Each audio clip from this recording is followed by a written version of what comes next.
what I really quickly discovered was that the more I said no to things that weren't a good fit and only said yes to the things that were, number one, I started enjoying the work a lot more. So I didn't have this feeling of resentment of like, oh, I don't really care about this subject. I don't want to do this, but I need the money.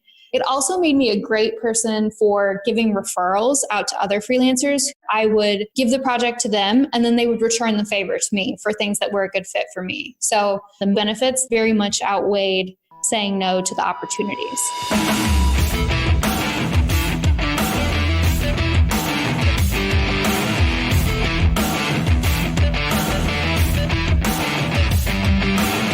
Welcome to episode 5 of season 7 of Live in the Feast.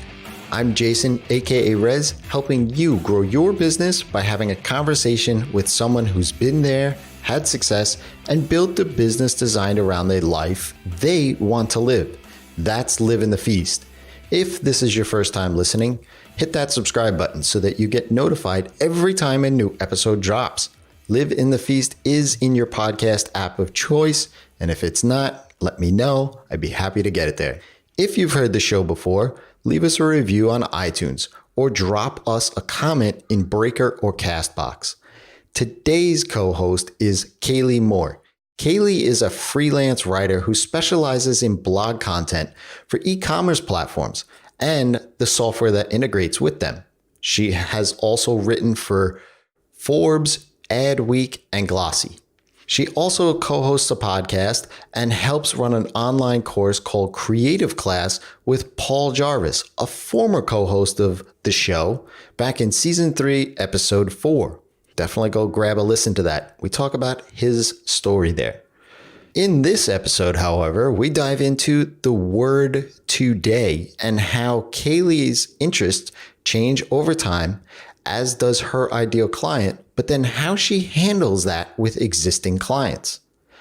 We also talk about how to be selective and figure out who you want to work with and what questions to ask your clients as an exit interview. This is an outstanding episode. So here's Kaleigh.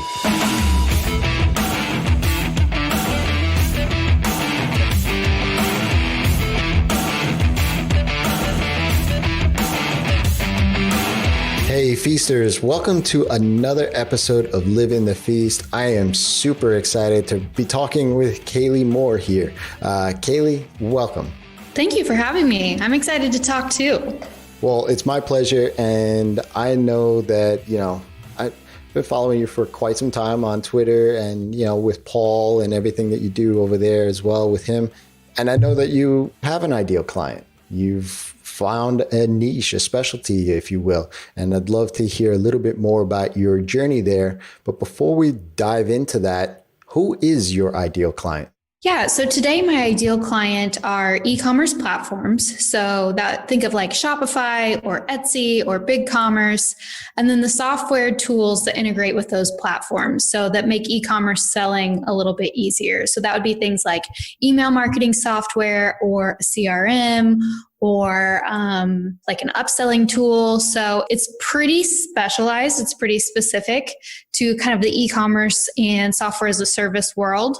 And we'll get into how I got there. I just kind of fell into that world, but it's a great place to be and it's still growing a lot. And so the people that I work with are like marketers, editors, content managers at those types of companies. That's my ideal client.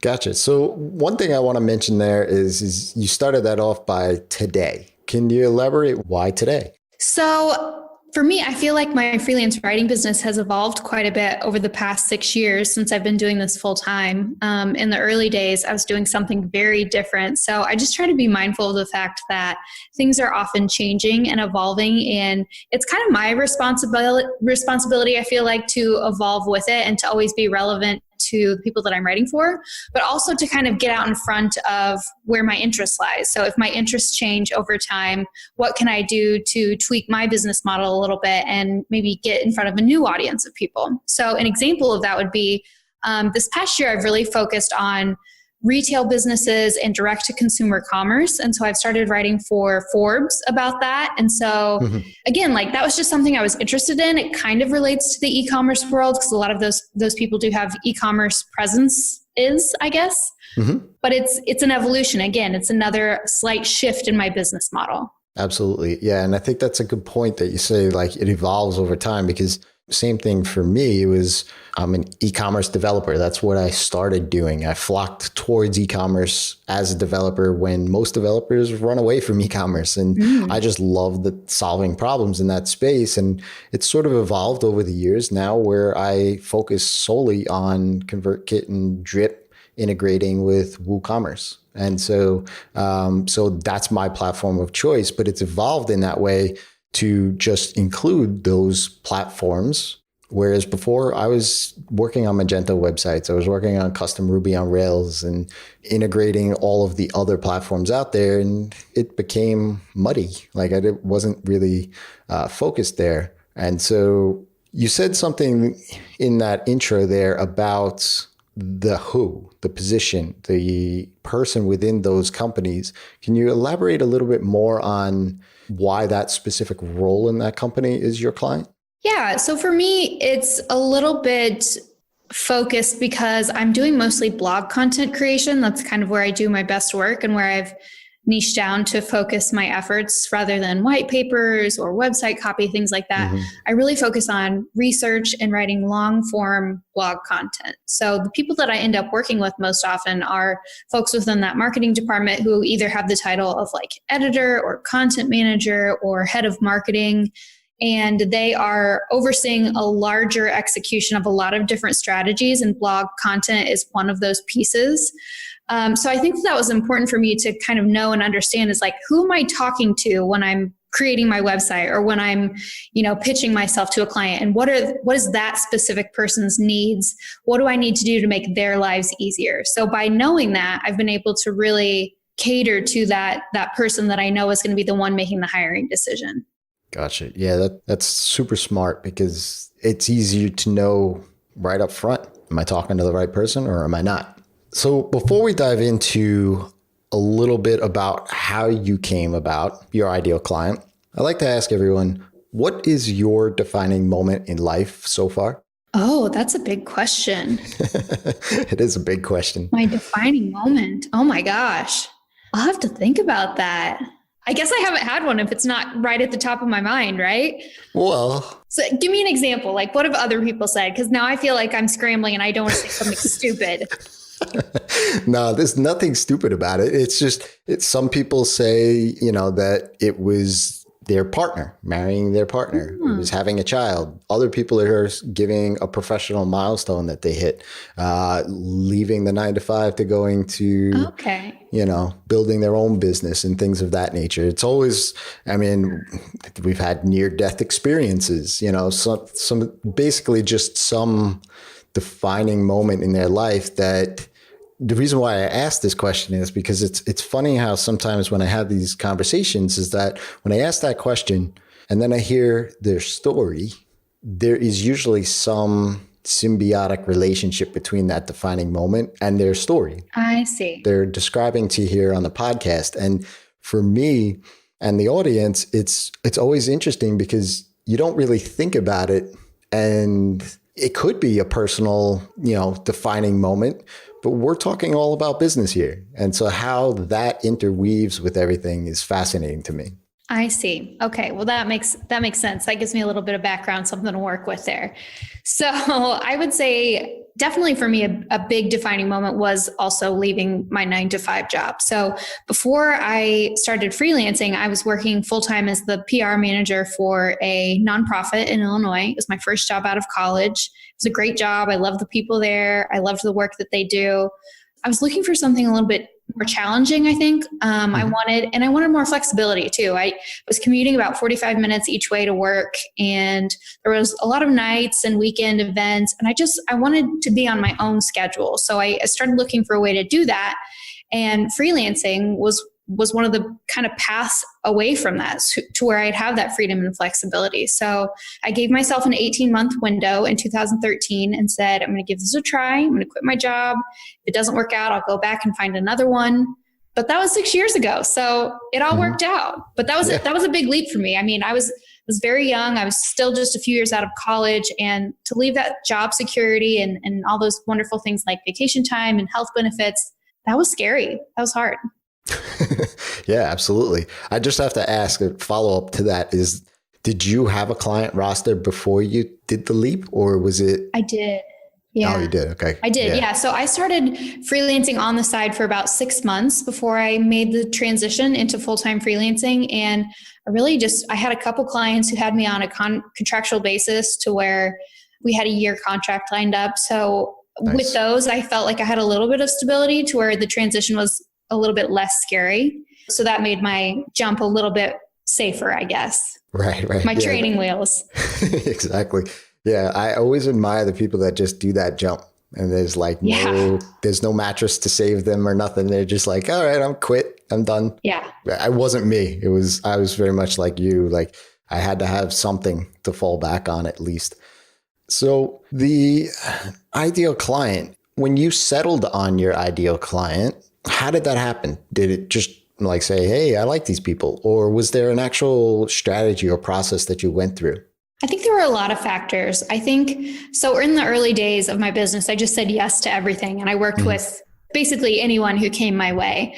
But over time, I took the creative class with Paul Jarvis, which I'm a co-teacher of now, but I took that course in 2014, and that really encouraged me to shift my focus to a specific niche. And so I decided to do that and to give it a try. And I had a couple of clients that were in the software world, and I liked working with them. I liked the subject matter. I liked the people that I was working with. And so I just kind of decided to lean into that and to see where it went. And that was a fortunate choice because software has really taken off over the past decade. And so that's been a really profitable place to be. So I think that there was definitely some luck involved with that choice. I think it was also just, I don't know, like being in the right communities, being in the right places, talking to people, working hard to make friends and connections with people in that world really helped generate some referrals and kind of cement my place to where I felt like, I don't know, I was part of a community where people knew who I was and what I do. And so that made my services, I guess, a little bit stickier. It made it, people were like, oh, that's Kaleigh. She works with software. Like I've seen her on Twitter, or I've seen her on X person's blog. Like It helped build a little bit of authority and subject matter expertise within that world. So I guess one thing that I had found was the ideal client, while industry specific or platform specific, like we've spoken about, is one element to it, one factor to it, but it's also, there's a personality side of things, right? Like as business owners ourselves and freelancers, they're hiring us for us, right? Like they could go somebody else, but yet they decide to choose us. And it's reciprocal too, right? Like we could choose just because we got a bad vibe from somebody as they came in as a lead, like, okay, maybe I should just pass on this person or this business or this project. Did that play a role in your thinking? I think it took me a long time to figure out who were the clients I should pass on. I think it's always a little bit difficult to figure out who's going to be the best fit for your work style and your personality. So it was a lot of trial and error for me. I think a lot of it has been driven also by interest. So what am I interested in at the time? What am I not easily going to get burned out on writing about day in and day out? Where do I feel confident enough to where I'm not like researching and learning from scratch every time I get a new assignment? So yeah, there were a lot of factors that went into figuring out who were the good fits for me and who maybe would be better served working with someone else. Yeah, the burnout thing is a legitimate thing. You don't want to wake up each and every day and be like, oh, I don't really want to work on that project. Yeah.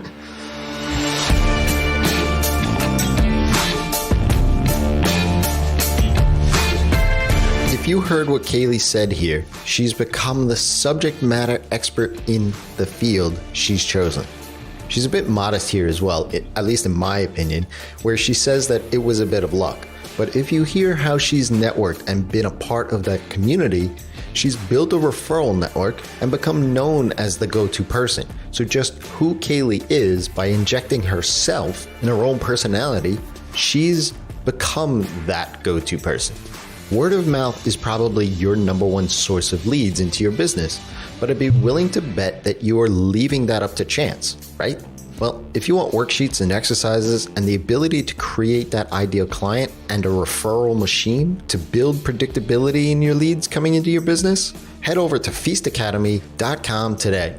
As a member, you'll get the processes and templates to not only figure out who your ideal client is and the services that you can provide for them, you'll also learn how to figure out how to put a price on those services that makes it a complete no-brainer for the client. That's why I want to invite you to check out Feast. By using the code REDFLAG, you can get your first month for only $20. Feast is the community and resource hub for developers and designers ready to get off the project searching hamster wheel and actually run the business that they set out to build. Feast helps position you in the market with what you do, who you help, and helps you build the processes and systems for everything you need to build a sustainable business. Your business isn't the same as everyone else's, and this is the differentiator of Feast than all other online courses out there. When you are a member of Feast, you get personalized guidance from myself. It is essential for me to meet you where you are and make sure that you are getting the exact tools so that you don't get lost in the shuffle. The moment you sign up, we're going to have a chat so that I can create a custom syllabus of resources within Feast to meet you where you are. If you want to stop chasing down that next project so that you can start living your life, go to feastacademy.com today and use the code REDFLAG at checkout, and your first month is only $20.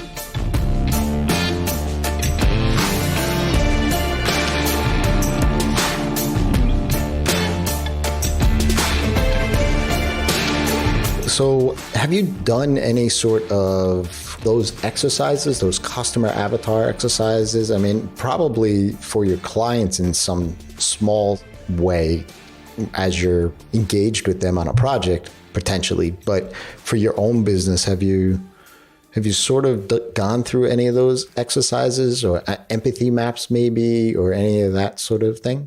No, I haven't really done anything that technical with that kind of framework built in. I think a lot of it is, for me, more just asking for regular feedback and being really strategic about the questions I ask. So it's that, but a little bit more ambiguous, I guess, and less strategic.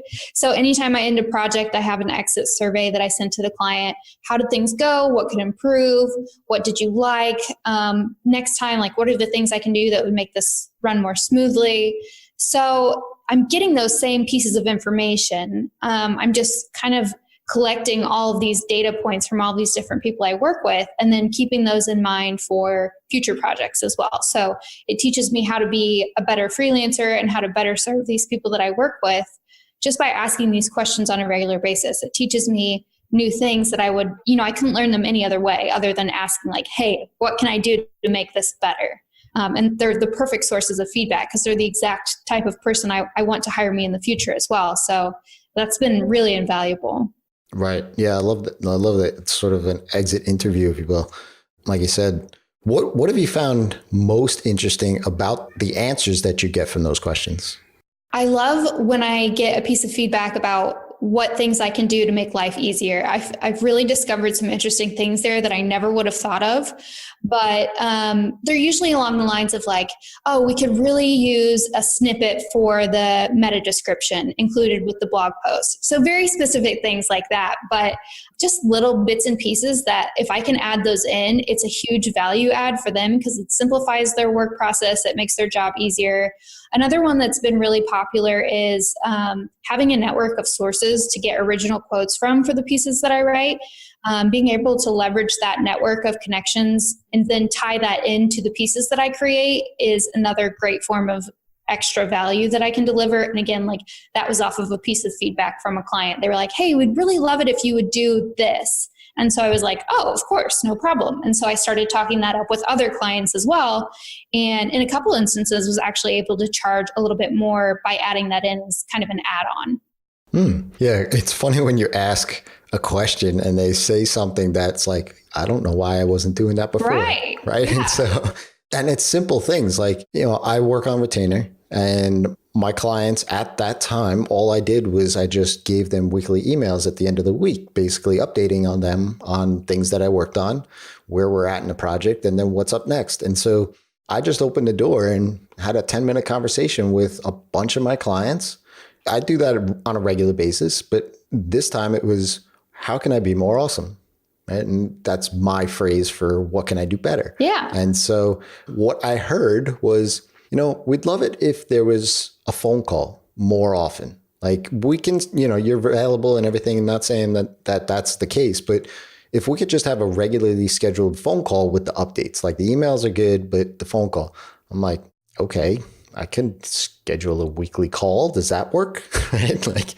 And I would just charge more for that because that's just taking me away from your work, and that's fine. But if you're willing to pay for that added feature, I'll do that. And so I did, and wasn't adding anything to my skill set or anything. It was just creating a calendar invite, and I would have never thought about that. Yeah, that's so good. And it's just really intriguing. I love that you asked those questions. So how has crafting or figuring out who your ideal client is, how has that evolved your business? I think it has allowed me to really position myself as a subject matter expert for a very specific client.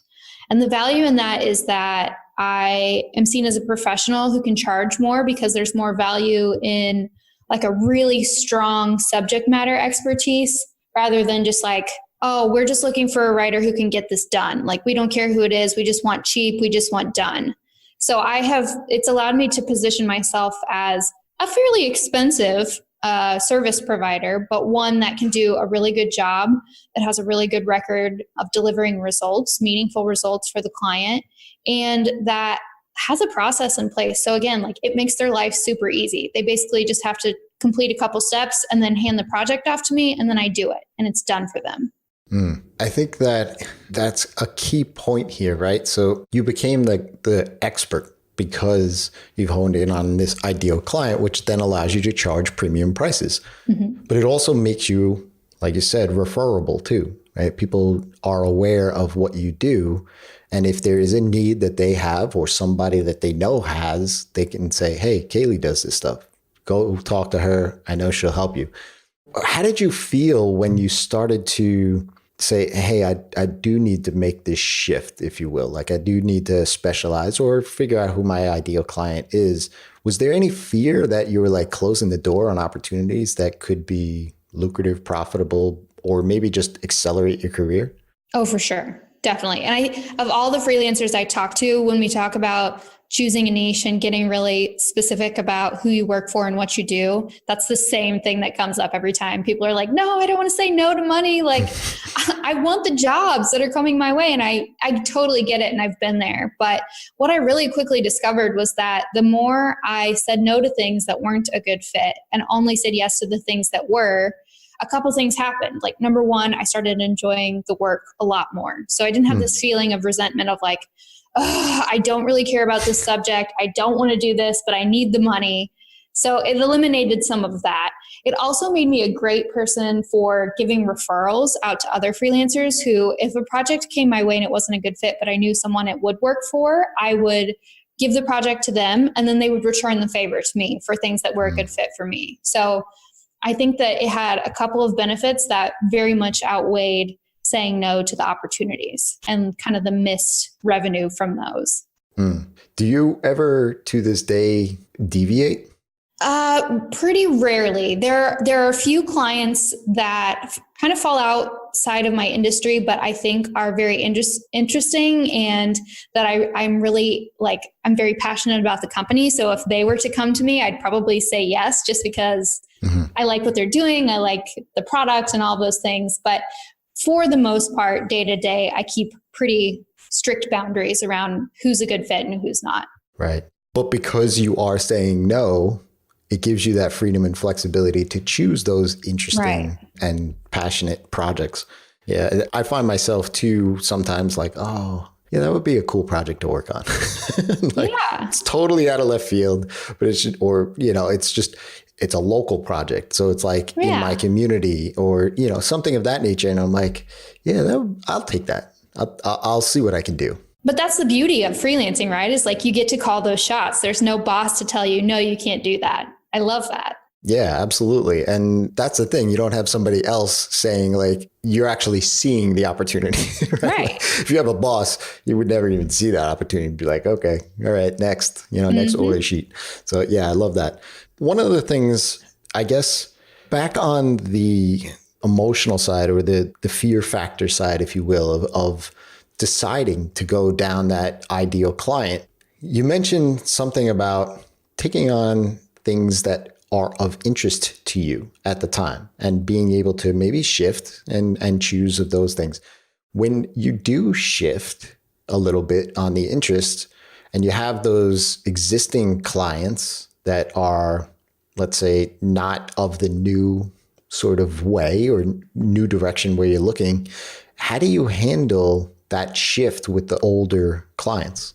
It's kind of a case by case basis. If they're a good client who has no problem paying me on time and that I can easily continue to do the work for, I'll just kind of grandfather them in. And then moving forward, I'll be more selective with the things that I say yes to.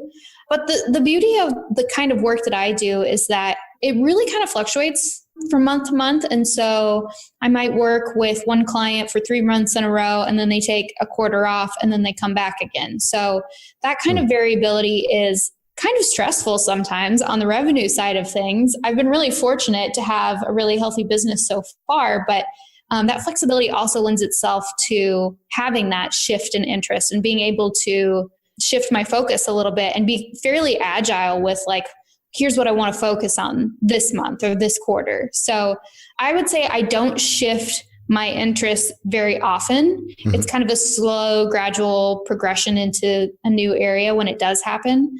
But I just I just tweak things a little bit. And I focus on, if there's something that's really, really keeping me busy and I know that I need to shift my focus, a rate increase is always an easy way to weed people out.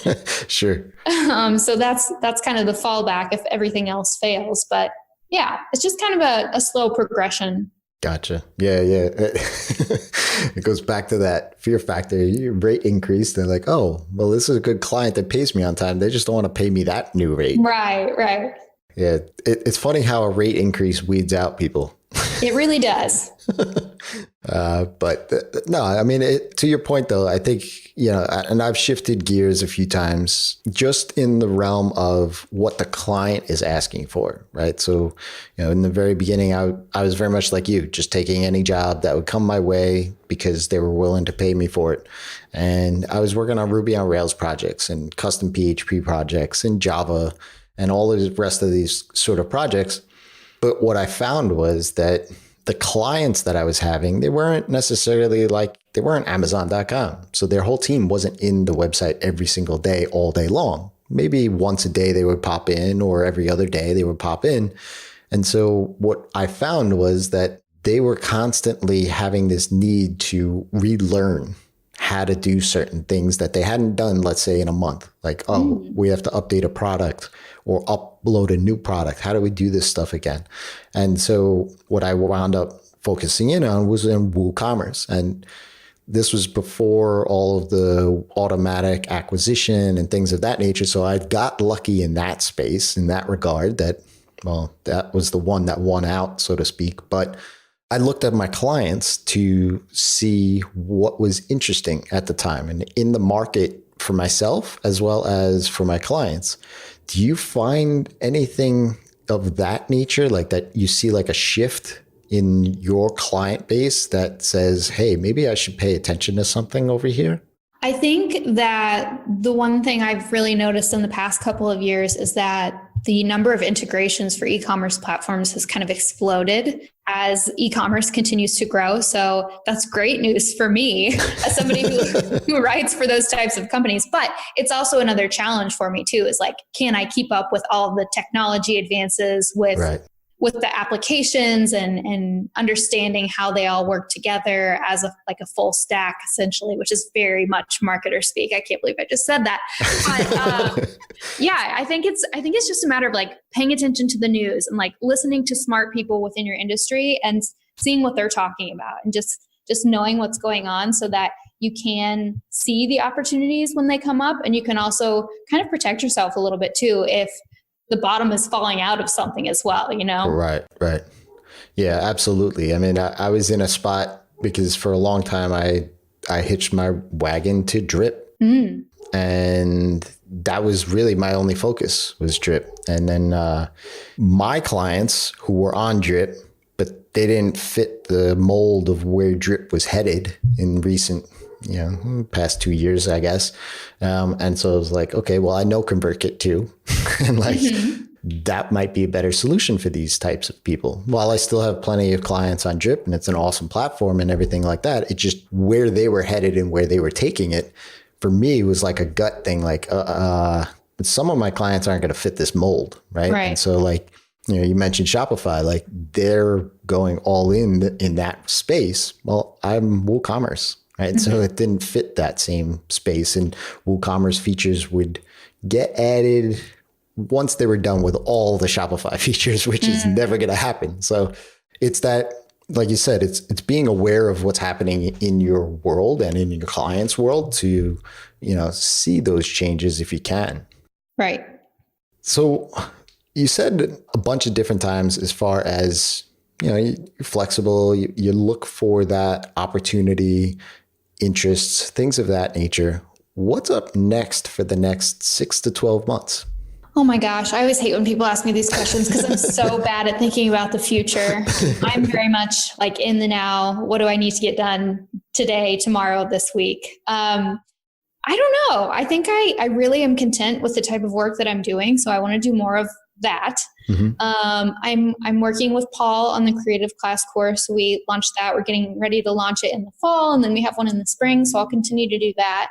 I've been toying with the idea of my own like teaching based materials for a while now, like a course or an ebook. I just don't know though. I'm always so worried about being a spammy marketer that I took myself out of it. So, I don't know. Maybe that's on the horizon. Maybe not. We'll see. I haven't decided.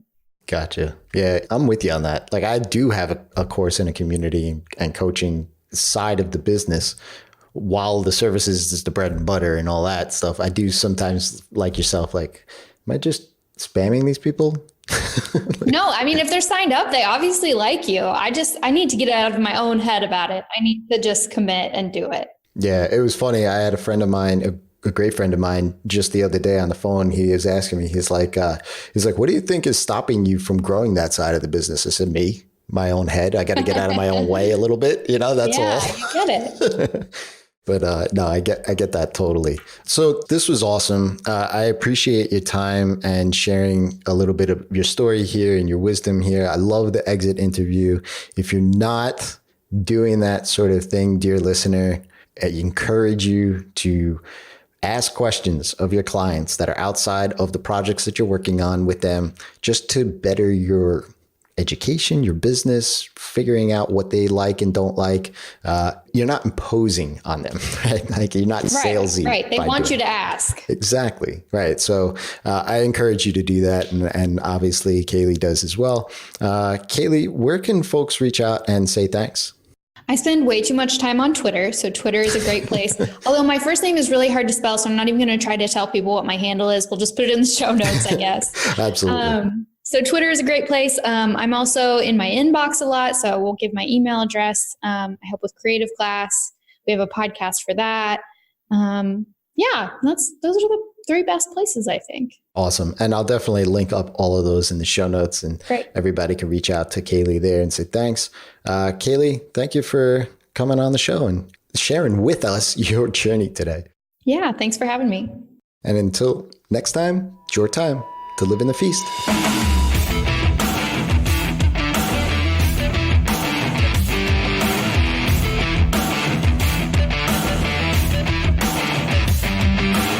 If you enjoyed today's episode, I can speak for both Kaleigh and myself by saying that we'd love to hear the one takeaway that you got from this episode.